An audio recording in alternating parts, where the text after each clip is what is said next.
సూరి జర్రా ఏం చేస్తారో.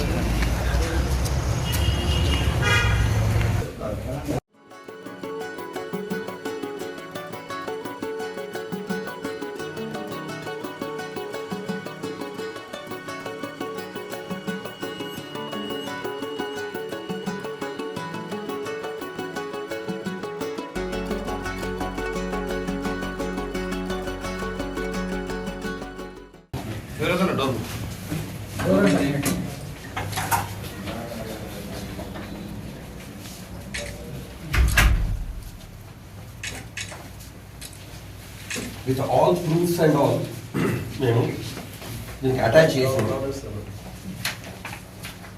ఈ ఏదైతే నువ్వు నీకు అన్నీ కూడా దీంట్లో అన్నీ ఉన్నాయి, ప్రూఫ్స్ అన్నీ దీంట్లో ఉన్నాయి పెన్ డ్రైవ్లో.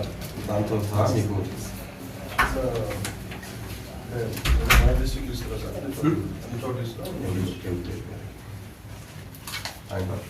this is a received copy. I have to send it to again to my head office.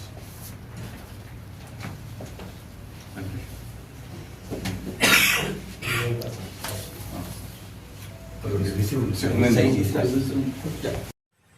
18వ తారీఖు ఖమ్మం సభలో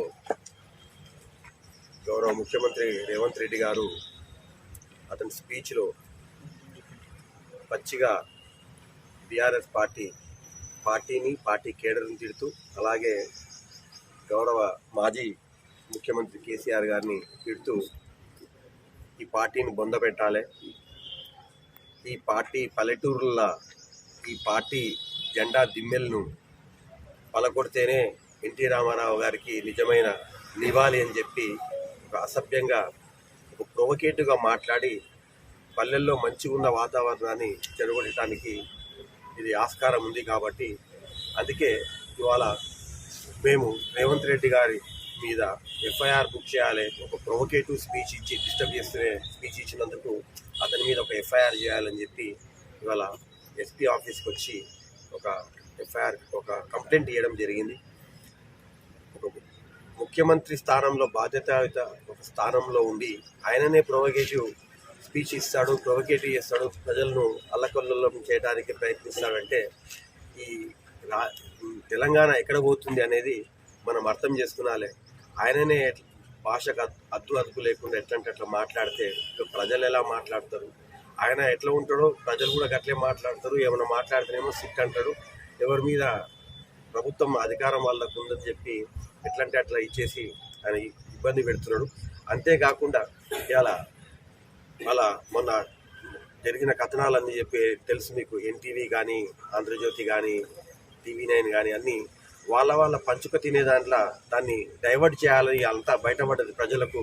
అది బొగ్గు గనుల పంచాయతీ అని బయటపడినాక ఇలా ప్రజలది మళ్ళా మైండ్ డైవర్ట్ చేయాలని చెప్పి హరీష్ రావు గారిని టెలిఫోన్ ట్యాపింగ్ కేసు మీరు సిట్ అని చెప్పి నైట్ నోటీస్ ఇచ్చి వాళ్ళు రమ్మని చెప్పారు. ఎంతవరకు సమంజసమని అడుగుతున్నా. ఆల్రెడీ కోర్టు డైరెక్షన్ ఇచ్చింది, ఆయన క్లీన్ చిట్ ఇచ్చింది సుప్రీంకోర్టు. అవసరం లేదు, నన్ను విచారించే అవసరం లేదంటే కూడా ఒక మళ్ళా సిట్నేసి అతన్ని విచారించి ఇబ్బంది పెట్టి ప్రజలను డైవర్ట్ చేయాలనుకునే రాజకీయం చాలా రోజులు నడవదు. ఈ రేవంత్ రెడ్డి ఎప్పుడైతే గద్దె దిగుతాడో అదే ఎన్టీ రామారావు గారికి నిజమైన నివాళని చెప్పి నేను ఈ సందర్భంగా నేను తెలియజేస్తాను.